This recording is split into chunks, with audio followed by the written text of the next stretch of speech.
Глава 6. Бизнес-план. Животное мясо очень питательно, поэтому позволяет организму расти сильнее, даже в состоянии увеличить магическую силу человека.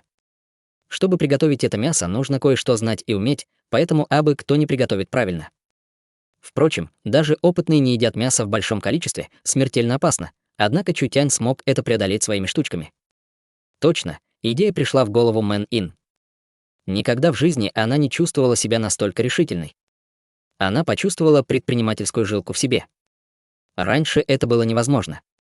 Как начать бизнес, Мэн Ин не была, как и ее сестра, умной и хладнокровной, нехитрым и дальновидным купцом. Тем не менее, у нее есть таинственный Чутянь. Благодаря своей интуиции она стала осознавать потенциальный рынок и удивительные возможности для бизнеса, редкая возможность. Мэн Ин сейчас хотела вернуть себе честное имя после изгнания. Чутянь не возражал и спросил: «Как вы планируете поступить?» «Мы пойдем торговать на площади», Мэн Ин амбициозно сказала. «Мы будем делить прибыль 50 на 50». Когда он услышал эти слова, он поперхнулся чаем. «Вы уверены в этом? Разве вы не видите коммерческую ценность лампочки? Разве вы не заметили потенциал вентилятора? Вы решили торговать жареным мясом. Безусловно, это очень перспективная технология, но вы подумали о другом. Это уличная торговля. Без разницы. Там нужно время». Площадь Тяньнан была в центре города, недалеко от различных гильдий. Мэн Ин не терпелась. Она сразу же взяла 10 золотых монет и купила 200 кусков мяса, наряду с некоторыми необходимыми приправами. Взяла необходимый инвентарь и пошла по направлению к площади вместе с Чутянь. Какую бы цену назначить? Мэн Ин немного затруднялась с ценой, мы покупали по 5 серебряных монет каждый. Чутянь предположил: на мой взгляд, 1 золотая монета. Мэн Ин была немного в шоке, будут ли люди покупать задорого. 1 золотая монета равна 100 серебряным монетам или 10 тысячам медным монетам. Средняя семья из 3 человек будет иметь ежемесячный расход примерно от 20 до 30 серебряных монет. Твоя плата за обучение стоит 2000 золотом. Каждый зверь стоит 10 золотых монет. Его делят на множество кусков и продают по частям, но это доход за 2 месяца. Купят ли за такие деньги? Чутянь сказал: нормальные люди не едят мясо зверя. Люди, которые едят мясо зверя, имеют деньги. Для них цена невысока. Чутянь увидел, что Мэн Ин все еще беспокоится, поэтому повысил тон и сказал: у нас есть ценный товар и монополия на это.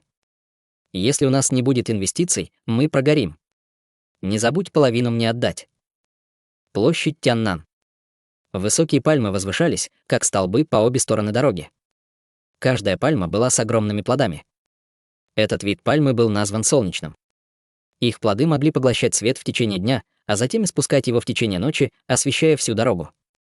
Эти пальмы служили уличными фонарями в этом мире. Клумбы и газоны были заполнены различными типами светоизлучающих растений, ночными грибами. Дома и магазины были украшены красочными мерцающими лозами. Около 6 цветов от них исходило. Когда эти лозы переплетены вместе, они производят тот же эффект, как неоновые огни. Некоторые люди даже использовали лозу для создания рекламных щитов. Также здесь были тыквы и медузы для этого. Тыква днем поглощает свет, а ночью испускает ее как фонарик. Но гораздо компактнее. Медузы же живые. Они почти не обладают магией, а только освещают все, плавая как светлячки. Улицы города Тяньнан были заполнены звериными вагонами. Там обитали разнообразные звери, такие как гигантские вараны, гигантские валы и другие.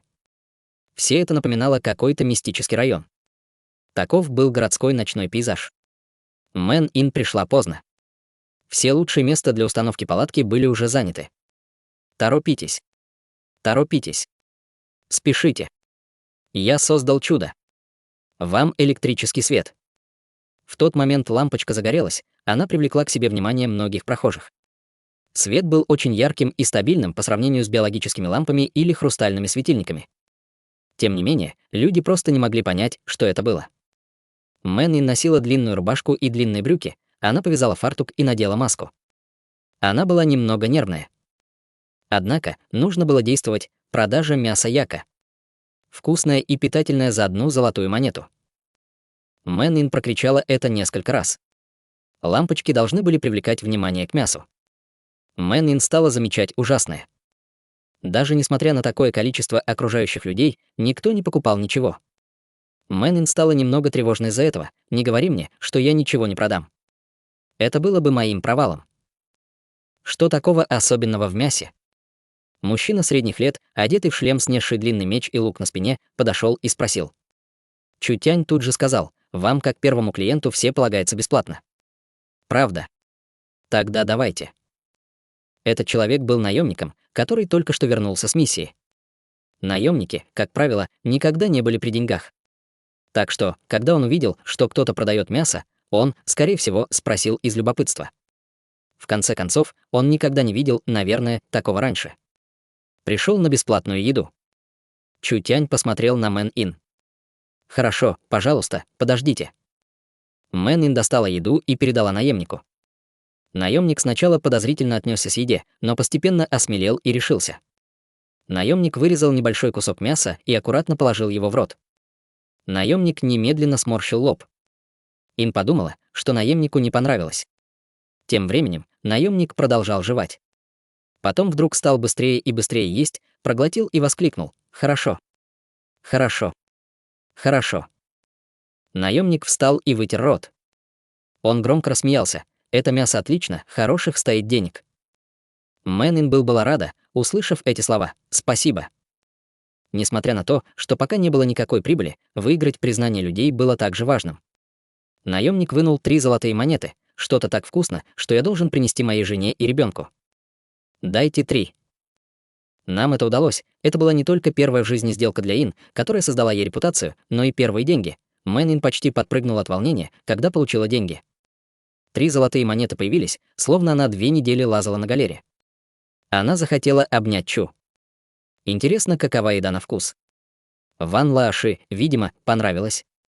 Кто знает, пойдем попробовать. Эй, босс, один мне, пожалуйста. Я буду тоже один.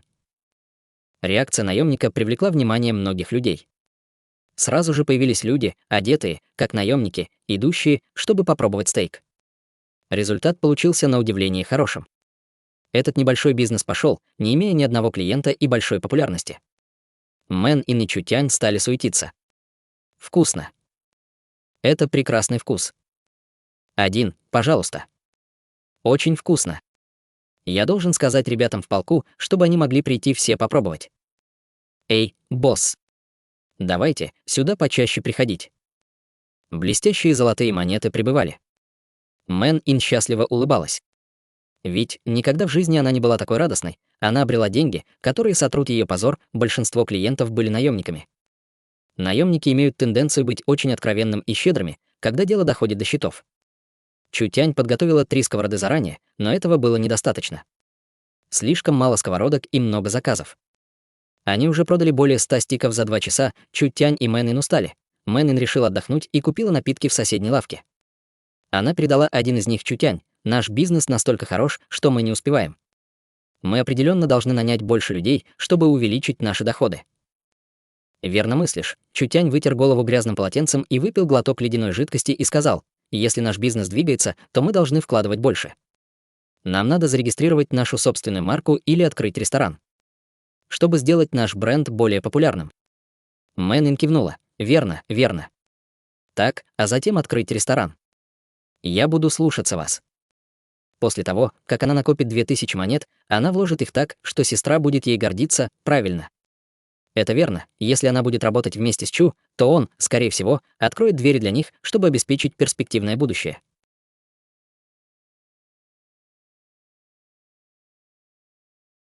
Глава 7. Чудак.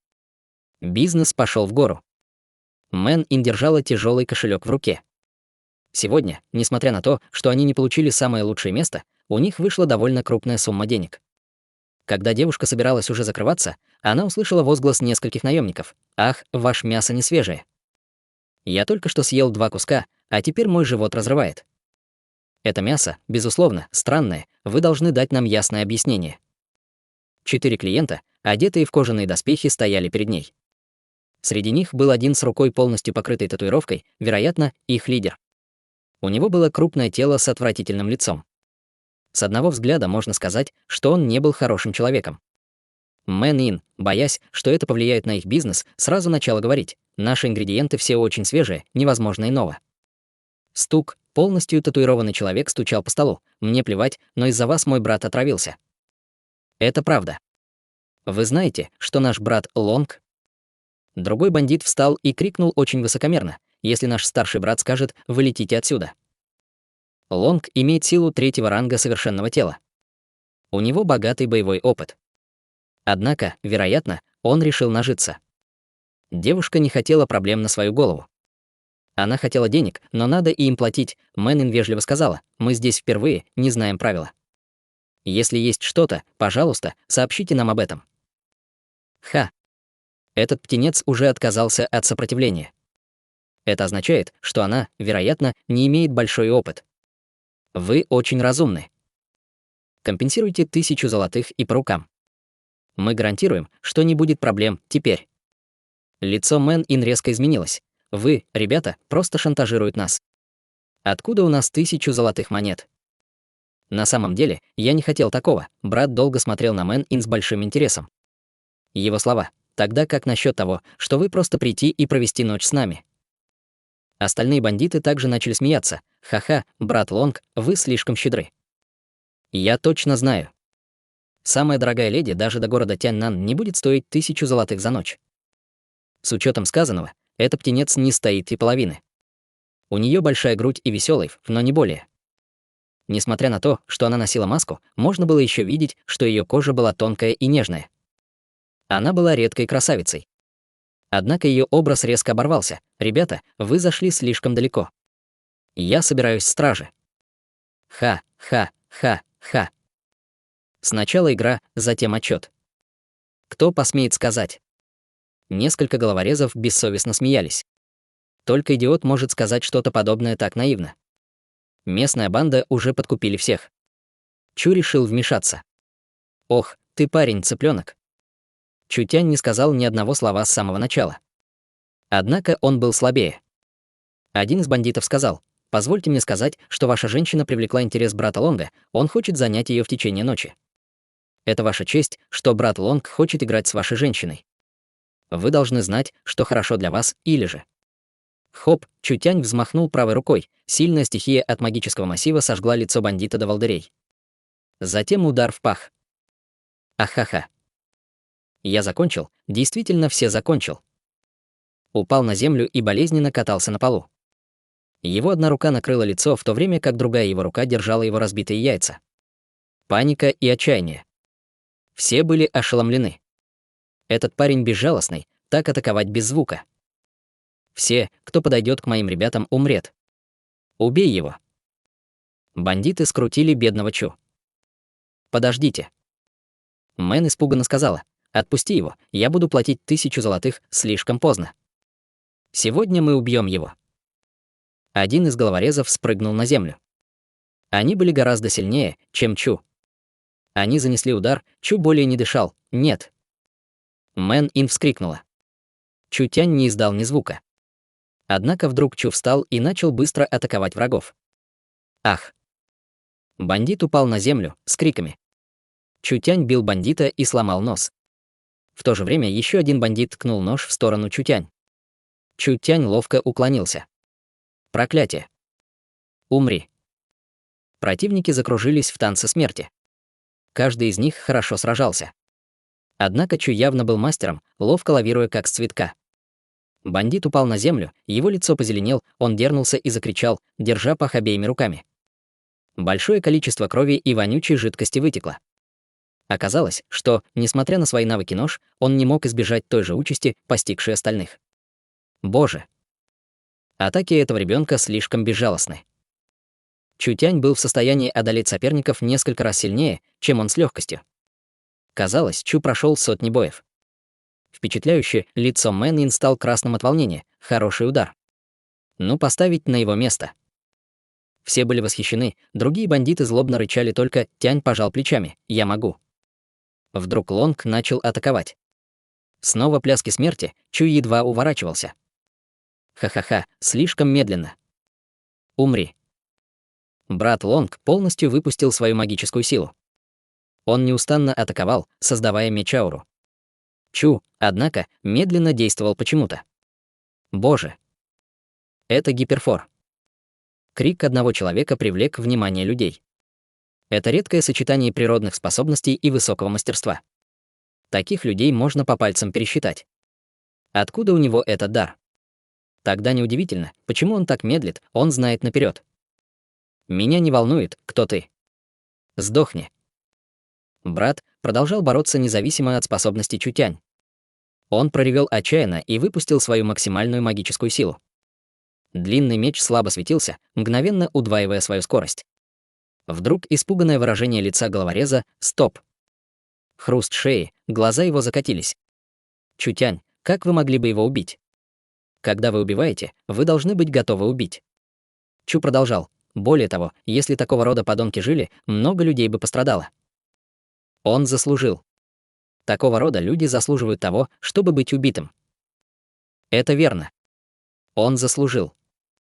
Люди начали болеть. Скоро пришла стража.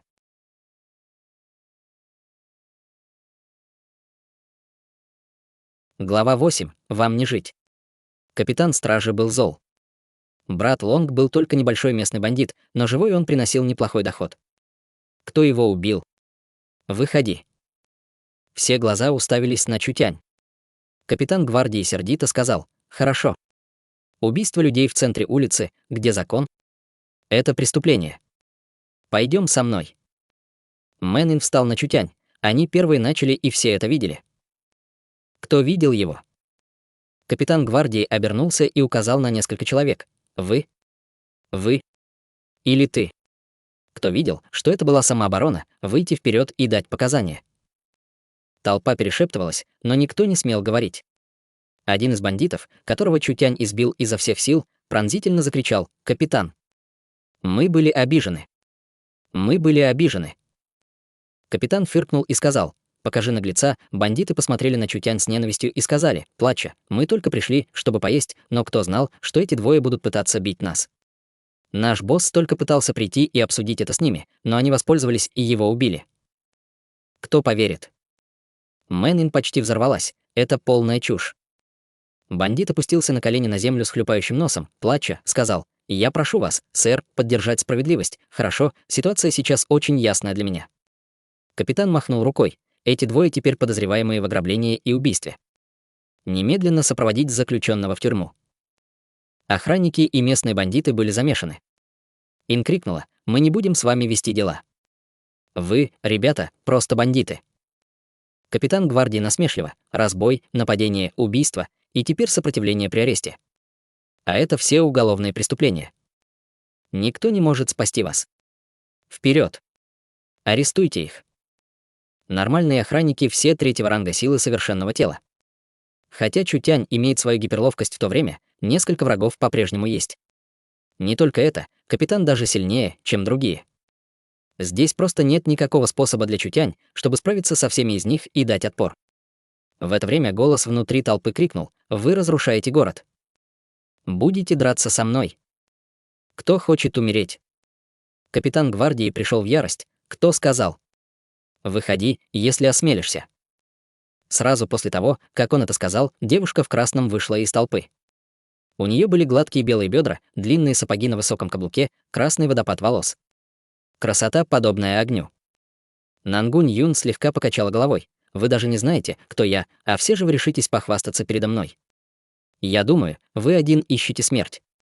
Гвардии капитан обнажил длинный меч. «Меня не волнует, какой фон у вас есть. Решится пойти против стражи. Вы пожалеете». Вперед! Несколько охранников обнажили свои мечи и окружили ее. Лицо Нангунь Юн замерло, а ее красные волосы вдруг начали танцевать красиво, несмотря на отсутствие ветра. Волна сильной горячей энергии вылетела из ее тела, вдруг превратившись в красный свет, разгоревшийся в небе как вулкан Феникс. Все всколыхнулось, окружающие люди чувствовали, как будто их кровь запекалась быть под давлением. Ах! Дух! Она пробужденный дух. Все были в шоке. Ведь население города Тяньнан равняется нескольких миллионов, среди них были сотни тысяч разных культиваторов, в то же время как лишь несколько десятков, кто достиг пробуждения. Любой культиватор сильный и загадочный. Редко увидишь, Юн была культиватором, который достиг вершины 9-го ранга совершенного тела. От извержения красного света можно было увидеть нечеткую фигуру. Голова птицы, клюв ласточки, шея змеи, спина черепахи и хвост рыбы. Пугающая красота многих людей. Огненный феникс-дух. Нангунь-юнь. Она единственная в городе так может. Огромный потенциал и красота. У каждого культиватора есть свое животное или предмет, который активируется в момент силы. Феникс был у нее. Какого рода феникс? Все дело в талантах Юн. Они необычны. Чутянь также был немного удивлен. Несмотря на ограниченного феникса, она обладает огромным потенциалом. Вы не собираетесь арестовать меня? Юн был окутана мощной магией огня атрибутов, становясь горячей на каждом шагу. Почему вы так удивлены? Давай арестуйте меня. Я не знал, что это вы, мисс. Капитан был бледен. Он тут же пролепетал: «Я не осмелюсь больше, я прошу простить за эту ошибку». Юн была рада. Она является дочерью мэра и наследницей Джан Ли Цин. Эти немногие люди были всем, и Юн была окутана красной аурой, как богиня, идущая на земле. Ее волшебная сила была бесконечной, как бушующие реки. Одним все, другим ничего. Гвардеец был напуган. «Простите. Я был ослеплен жадностью, я не осмелюсь сделать это снова. Скажите это гражданам города Тяньнан». Она сконцентрировала свою магию и указала пальцем, капитана охватило пламя.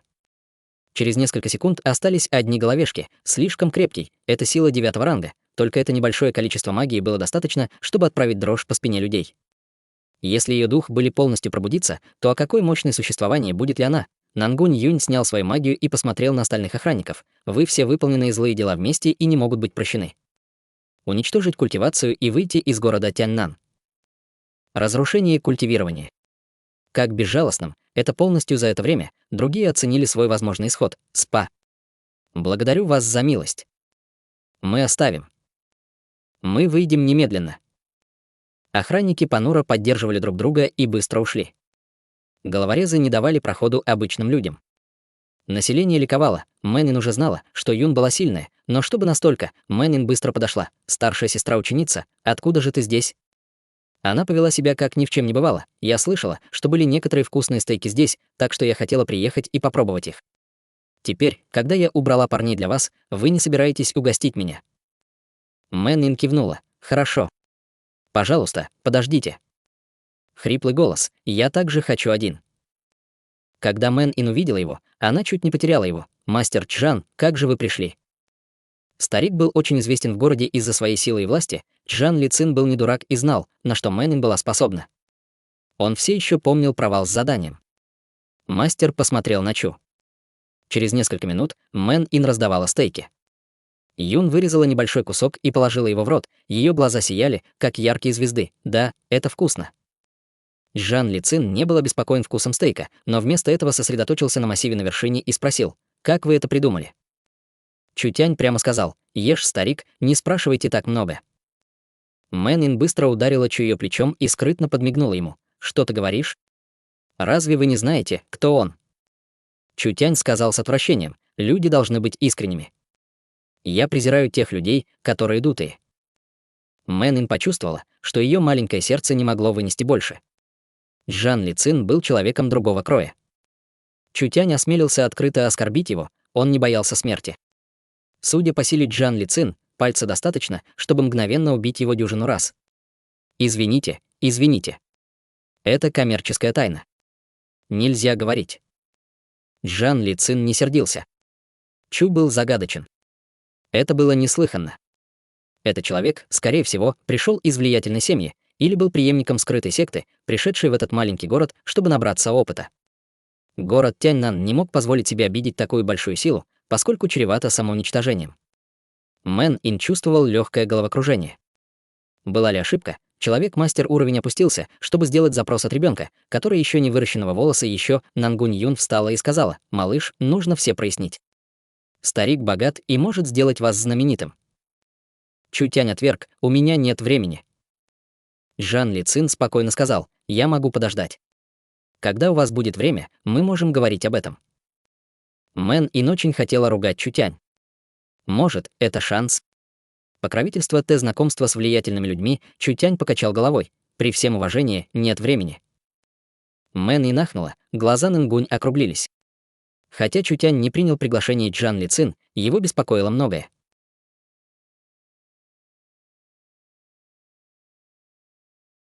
Глава 9. Провал. Я не понимаю, о чем вы говорите. Не могли бы просветить меня? Попросил Джан Ли Цин с озадаченным выражением на лице. Чутянь сказал прямо: у вас явно плохи дела с сердцем. Глаза Джан Ли Цин слегка дрогнули, а затем он сказал с легкой улыбкой: когда становишься старым, сердце тебе отказывает всегда. Это природа. Чутянь продолжил, сказав: но вы очень сильны. Вы можете оттянуть срок до 50 лет еще. Однако есть и другая причина. Я прав? Впечатляет. Впечатляет. Молодой человек, вы очень наблюдательны. Да, я болен. Жан Ли Цин смеялись. Тем не менее, этот старик все еще силен, как раньше, и не похож на человека на смертном одре. Не преувеличивайте. Вы сами хорошо знаете все. Ваша жизнь висит на волоске. Только медицина вас держит. Чутянь продолжал. У вас на запястье магическая отметка. Она пропитывает вас ядом, словно тысячи муравьев. Вы медленно умираете. Жан Ли Цин вздрогнул. Чутянь все говорил: это произошло с вами 15 лет назад. Юн посмотрела в сторону Джан Ли Цин, и ее лицо было удивленным. Да, я знаю, что у него больное сердце, но не ожидала, что он отравлен. Это правда. Джан Ли Цин медленно поднялся на ноги, поправил мантию, торжественно поклонился Чутянь и сказал: юноша, много лет назад я неосторожно проверял одну руну, которая меня и отравила. Я многие годы искал лекарства, но не нашел и в конце концов сдался. Вы только подавили яд в вашем теле. В результате этого яд проник в костный мозг, скорее всего, вы умрете через 2 месяца. Жан Ли Цин показал беззаботную улыбку. По крайней мере, я имел удовольствие встретить вас перед кончиной. Девушка знала, что у мастера больное сердце, но она никогда не думала, что истинная причина. Многие годы она изучала все под его руководством, но никогда не видела его в бою. Всегда думала, что он искал достойного соперника, а он сдерживал яд. Он не использовал магию, чтобы выжить. Да, Чутянь похлопал по плечу, мы все продали почти. Нам пора домой. Мэн было все более и более любопытно про Чу. Оба они начали собираться. Нангунь быстро спросила: «Эй, а как ты смог узнать яд? У тебя какие-то особые способности?» Чутянь повернул голову и сказал: «Да». Лицо Юн было радостным. «Правда?» Тон Чутянь приняли драматический оборот. «Но почему я должен ему помочь?» Юн была поражена, услышав эти слова. Это же мастер Чжан Ли Цин. Что он хочет? Какую награду? У него свои собственные интересы. Мутный тип. Пусть идет. Чжан Ли Цин поманил рукой Нангунь, останавливая. Этот человек, очевидно, имеет глубокие знания и мудрость. Он не превозносится и не стремится к славе, но охотно помогает Мэн Ин. Обладая такими знаниями, он мог бы легко накопить огромное богатство, и все же предпочитает иное. Отшельник. Старик, это может быть наш единственный шанс, мы должны. Ты слишком молода. Ты не должна быть безрассудной по этому вопросу. Безрассудство развращает разум. Даже ваш клан не способен на такое. Жан Ли Цин улыбнулся. Более того, он очень умен, если решил мне отказать. Неужели он не знает о моем влиянии в городе? Я не понимаю. Мы недопоняли друг друга.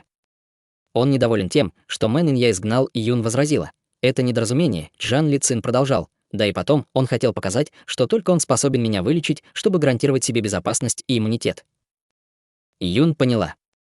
Этот парень действительно хитер, как старый лис.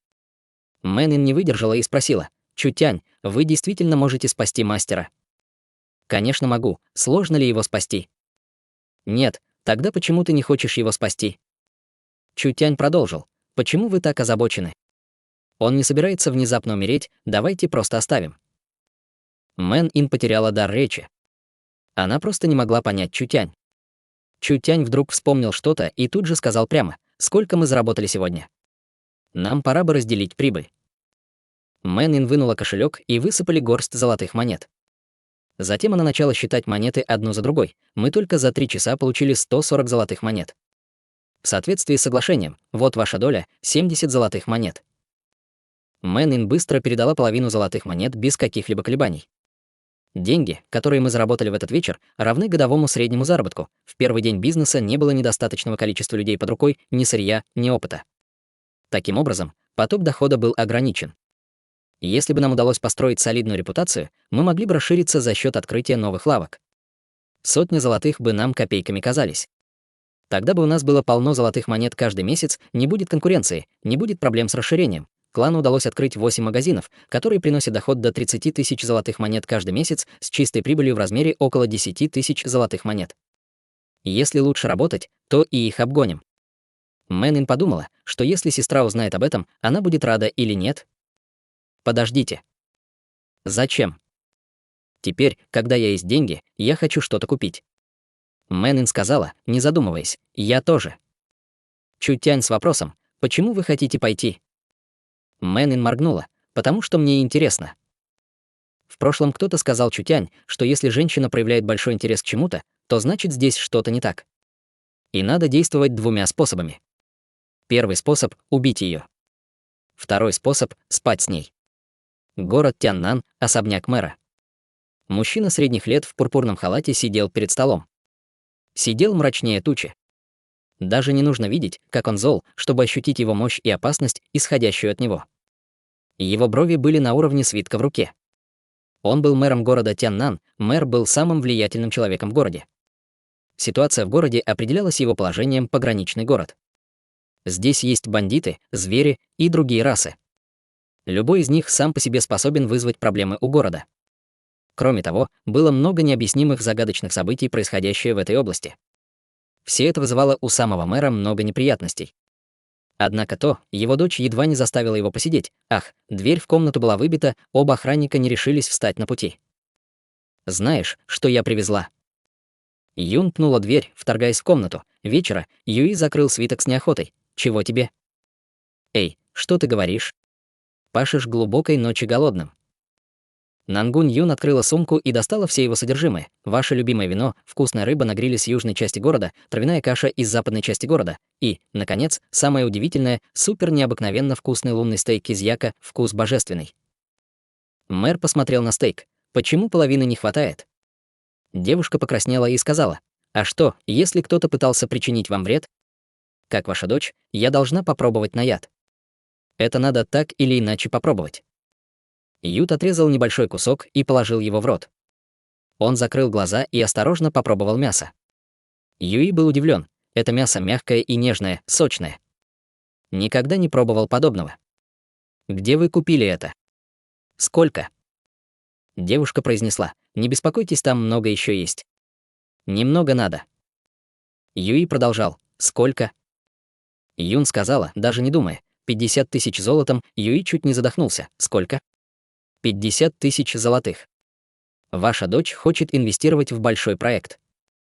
Прошлое научило Юи не верить в слова своей дочери. Я могу дать 200 золотых. Это последний раз в этом месяце. Юн с тревогой сказала, «Папаша, вы должны доверять мне». «Как я могу доверять тебе?» Город Тяньнян посетил гений. И что? Есть много гениев. Этот гений создал сковороду, которая готовит так мясо. Она превращает жесткое мясо в произведение искусства. Но нужны деньги. У них нет его и опыта. Я буду выглядеть богом перед ними. Это гарантированно даст большие деньги. В течение полугода я гарантирую, что я буду платить проценты. Даже дважды. Даже не думай об этом. Я не вру. Так и хотите сидеть мэром в этом кресле без реальной власти?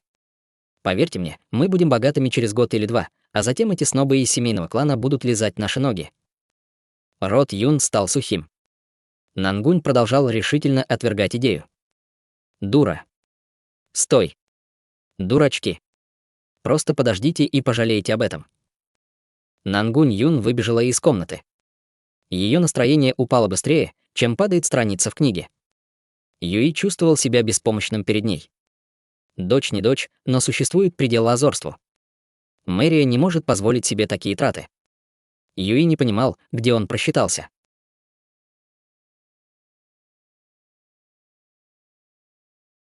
Глава 10. Совершенное лекарство. Город Тяннан, травяной рынок. Чутянь пошел вместе с Мэн Ин. Юная красавица-торговка подошла к ним, говоря, «Добро пожаловать в травяной отдел. Какие лекарственные травы вы бы хотели купить?» Удзинский женьшень, 6 цветных подсолнечников, рузелис декан, скорпионский рузелис, кость джи и, самое главное, санчин. Чутянь быстро произнес обширный перечень лекарственных трав. принесите мне 2 каждого вида и, пожалуйста, быстрее». Девушка, проглотив слюну, сказала: «Санчин очень редкий ингредиент и ограничен количеством. Каждый месяц на рынке есть не более десятка для продажи. Но сегодня вам повезло и есть 2 на складе по 50 монет каждый. Так что в общей сложности вместе с другими предметами цена будет 291 монета». Чутянь посмотрел на негодование Мэн и сказал: «Нам нужны эти травы, не спрашивайте зачем. Не пожалеете, такие дорогие травы Мэн Ин не посмела бы при жизни купить». Тем не менее, сейчас все было по-другому, так как Мэн Ин чувствовала, что теперь она может делать деньги, у нее была некоторая уверенность в себе и с деньгами. Она быстро достала свою сумочку, неохотно отсчитала 291 монету и передала их в продавщице. Вскоре они получили лекарственные травы и собирались уйти. Внезапно к ним подошел здоровяк и гаркнул: «Оставайтесь на месте. Эти 2 санчина, я возьму их». Лицо молодой продавщицы было полно страха. «Клан Е? Если вы знаете, это я, то почему вы до сих пор тратите время на разговоры?»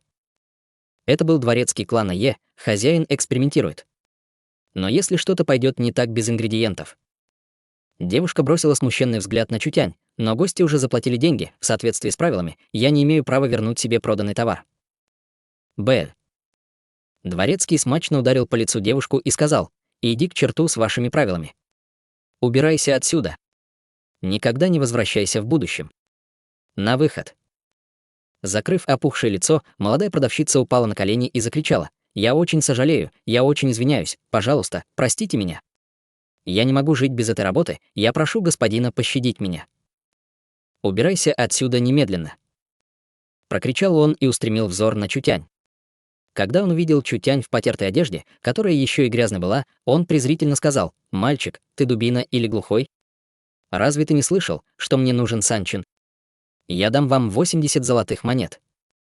Мэн Ин разозлилась: «Вы принимаете нас за дураков? Мы только что потратили 100 золотых монет, чтобы купить эти травы, а вы хотите за 80 золотых монет? Как вы можете говорить такие слова? Эти травы не стоят и одной монетки в ваших руках. Мастер же их превратит в состояние. Ба. Это вопиющий грабеж. Я лучше собакам отдам, чем вам». Дворецкий злился, молодой мастер, преемник президента Ассоциации лекарей. И даже не говоря уже о том, что он может управлять всем этим. Он здесь хозяин и решит, нужно ли вам быть в городе Тяньнан больше. Внезапно его тон изменился. «Вы уже упустили свой шанс, теперь я могу дать вам только 50 золотых монет. Я скажу последний раз: отдайте травы». Черт! Это действительно странно, просто невыносимо. Чутянь молча подошел и врезал толстяку в лицо. Уф, если жир толстяку и помог, то не сильно, перегородка носа была сломана, а несколько зубов отсутствовали. Он лежал на земле в крови и кричал: «Как ты смеешь меня бить? Разве вы не знаете, кто я?» Чутянь прокричал: «Слишком высокого мнения о себе. Почему я должен знать, кто ты?» Тот крикнул: «Вы нажили врагов. Вы трупы. Слишком шумно». Чутянь пнул того. Оставшиеся зубы вылетели, а толстяк заливал все кровью, пытаясь уползти от Чу. «Мисс, что ты смотришь? Поехали». «Да, пойдем». Мэн Ин почувствовала, что ее кровь закипела. Ах, Чутянь был действительно силен, ударив одним кулаком и сломав нос и зубы. Жердяй был шокирован. Как успокаивающе, необычно, Мэн Ин плюнула на жирного, лежащего на земле. Толпа вокруг них отступила как от чумы. Чутянь арендовал помещение для переработки таблеток. Мэн Ин думал о том, что произошло, а сердце нервно билось. «Эй, Чутянь, надо быть осторожнее. Мало ли, что это за люди. Вдруг они будут искать нас по всему городу». «Не говори глупости», — сказал Чутянь, казалось бы, невозмутимо. «Когда я, Чутянь, бил без представления, кто передо мной? Да и эта собака того заслужила». Наемники, частные военные организации и очень популярное занятие на земле. Наемников сдерживает только жажда денег и больше ничего. 60 лет назад клан Е начал свое дело здесь. За последние десятилетия, движимой устойчивостью развития, он собрал более 30 тысяч наемников и еще 5 отрядов по 5 тысяч каждый. Если бы не деньги, их было бы и 100 тысяч, а клан имеет свою сферу влияния, охватывающую около 10 городов и населенных пунктов, в том числе и город Тяньнан. Толстяк был оттуда, поэтому столько высокомерия. Глаза Мэн Ин были полны ненависти. Сестра сказала, что отец и мать, вероятно, были убиты ими. Но из-за влияния ничего не сделаешь. Боюсь, даже весь город им нипочем. Действительно, Чутянь стал дурачиться и притворяться, что боится. Они что, мощные? Мэнин сказала самоуверенно Чутянь: «Ба. Случись что, я буду защищать вас, будьте уверены». Эта глупая девчонка защитит меня. Чутянь не мог сдержаться и расхохотался. Мэнин фыркнула: «Что ты смеешься?» Чутянь поспешно сказал: «Вы ненавидите их так сильно. Может, найдем их? Разве это не очевидно?